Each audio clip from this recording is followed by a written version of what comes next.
I use Grok AI to help me figure out picks for UFC Seattle this weekend. So in this video, I'm going to be giving you Grok AI's picks. I'm going to give you their underdogs, their favorite bets, and overall their whole pick selection for the entire card. So without further ado, let's get into the AI's picks. Now you guys know that this is going to be a banger video when I whip out the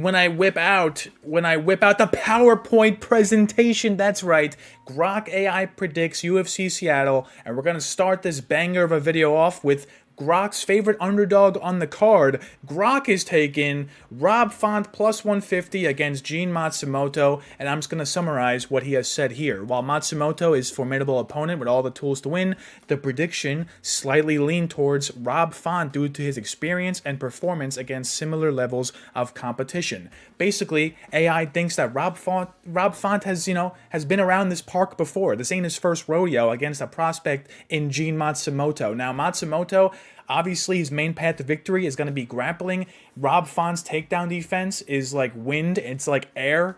He almost always gives up the takedown, but it's an effort to get back up to his feet. And sometimes getting back to his feet doesn't work out. So if Matsumoto can employ that type of game plan, he can win this fight. However, we haven't seen him employ that game plan in any of his fights thus far of recent memory, so he's going to have to do something that we have yet to see him do. And the fact that Matsumoto is a minus 190 favorite, potentially speaking, Rob Font, even AI thinks, might be worth a sprinkle. Like I said before, Grok has two underdog picks on this card, okay?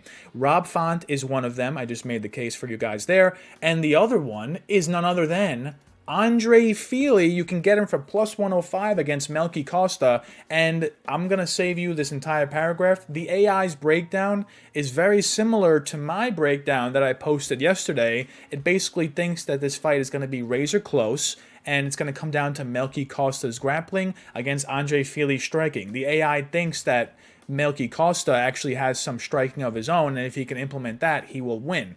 But the AI also thinks that this is going to come down to, let's see here. Fili's history suggests he can perform well against boxers, against both strikers and grapplers. But Costa's recent improvements and momentum might make this fight a coin toss. So basically it's saying that Fili does well against the type of fighter that Melky Costa is.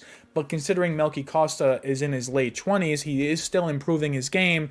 Andre Fili has been in the UFC for over 10 years at this point, so there's no improvements there. So potentially, Melky Costa can bring to the table something we haven't seen yet, potentially an improved gas tank, improved cardio. That I can see Melky Costa winning a decision. But other than that, based on what we've seen, Andre Fili, UFC experience edge, and he's fought a very similar type of fighter in the past, and this is a big step down from Cub Swanson, who he defeated in his last fight. So for all those reasons, I like Andre Fili, and so does Grok AI. As for the rest of the cards and picks, I didn't want to make this a long, boring video, so I'm just going to straight up say the AI has picked the favorite in every other fight. So it's only picking Rob Font, and it's only picking Andre Fili. However, that doesn't mean that the AI doesn't have any other tasty takes. As for example, Nick Klein versus Mansour Abdul Malik, the AI thinks that there's going to be an early finish. It thinks that Mansour Malik's striking is going to overpower Nick Klein, basically, and lead to a first-round stoppage. Now, my opinion is that Mansour Abdul Malik will get a round 2 stoppage, because I think Nick Klein actually could have some success in the wrestling and grappling in the first round. But if you look back at all of Nick Klein's fights, in the 2 fights he lost on the amateur scene and professionally, it just so happened that the fight escaped round 1, and it just so happened that Nick Klein completely gassed himself out. So I can see that happening here. Nick Klein knows he needs to go for takedowns to win, and if he can't get that, he's going to get finished. Under 1.5, you can get for minus 190 on most sports books. And potentially you can do Mansour Abdul Malik to win in rounds 1 to 2.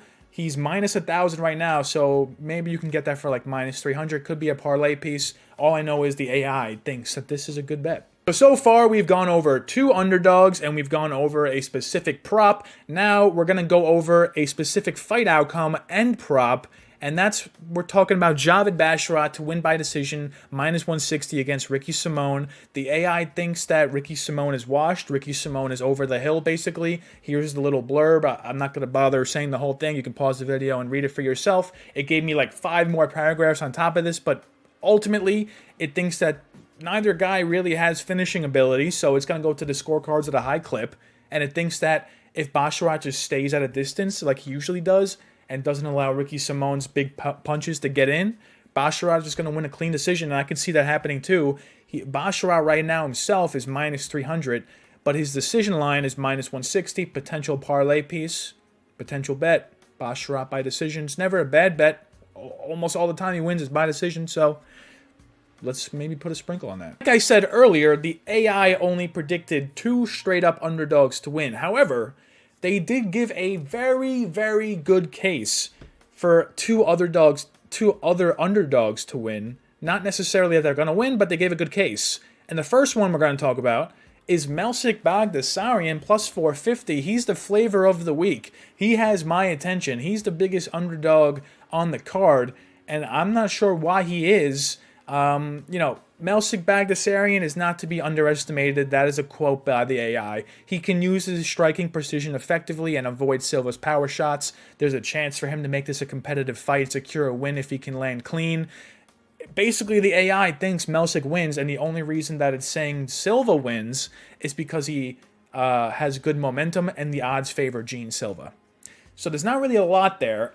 I think that Melsik wins as well, because if Gene Silva doesn't go for takedowns, this is a striking battle, and Melsik's very good on the feet.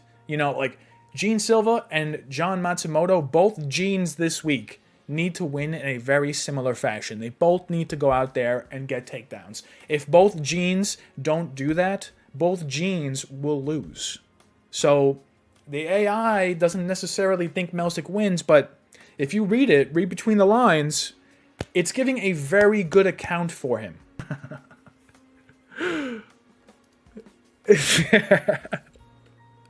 I just love taking the huge... I'm sorry. I can't help myself, okay? I have fun doing this, predicting these. And sometimes the huge underdogs, they just speak to me, okay? There's nothing else I can do. And of course, the AI does have a pick for the main event. Now, you might be thinking, oh, it's easy. It's going to pick Song Yadong because you just said that they only have 2 underdogs picked. But this is actually the one fight on the card where the AI straight up didn't give me a pick. It straight up did not give me a pick, and instead of giving me a pick, it gave me a whole bunch of workarounds as to why they think Henry Cejudo might win. So in summary, while Song is favored due to his striking and recent form, Cejudo's wrestling and fight IQ make this a very close contest. The outcome might hinge on whether Cejudo can effectively wrestle or if Song can keep the fight standing. That's basically what the AI is saying, and I said the same thing. Song Yadong does have 5-round experience. He did fight Ricky Simone in a 5-rounder. Cejudo, though, all his fights in his last, 6 have been 5-rounders. He's Triple C, fought for multiple belts, defended multiple belts. At this point in his career, he's only lost to Merab and Aljo, who are both former bantamweight champions. So we're asking a lot out of Song Yadong. I know Song Yadong did dog walk Ricky Simone, but Ricky Simone is not Cejudo. I'm starting to see people connect the dots. Oh, Ricky Simone, washed wrestler. Henry Cejudo, washed wrestler. Potential for Song to KO both of them in the later rounds. I don't see it happening. I think Cejudo is going to make Song frozen. Against a really good high-level wrestler, if you're just mainly a striker, sometimes you get frozen because every time you throw, the other guy's just shooting in for a takedown. Now, I'm seeing a whole lot of nothing because this is about the AI, not about my pick, but I'm just giving the case. I think Cejudo might be worth a sprinkle, plus 220. AI sort of semi-agrees with me. You can even ask yourself, because it's going to give you the same answer it gave me, Grok AI. Just ask it who wins, Cejudo or Song, and it's going to give you a book. A book. And that book just tells me this fight is way closer than plus 220. Might be worth a sprinkle. Thank you for getting to the end of another episode of Finn's Chats. Let me know in the comments right now who your favorite underdog is this week. I'm tired of asking and no one commenting who their favorite underdog is, and then me getting the backlash for my favorite underdog pick. I need you guys to hold yourself accountable the same way I'm holding myself accountable. So without further ado, make sure you have a great rest of your day. You savage.